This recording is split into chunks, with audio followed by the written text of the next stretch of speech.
Bismillahirrahmanirrahim. Bugünkü sualımız da hər gün cəmiyyətimizi məşğul edən məsələlərdən biridir.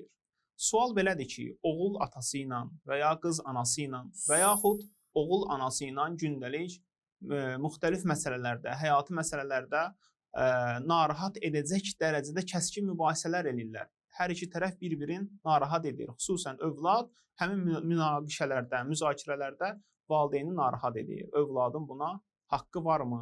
Valideynlərlə davranarkən keçilməməsi vacib olan hədlər, sədlər hansılardır? Cavab belədir. Övladın valideynlərinin doğru hesab etmədiyi fikirləri haqqında onlarla müzakirə aparmaq caizdir.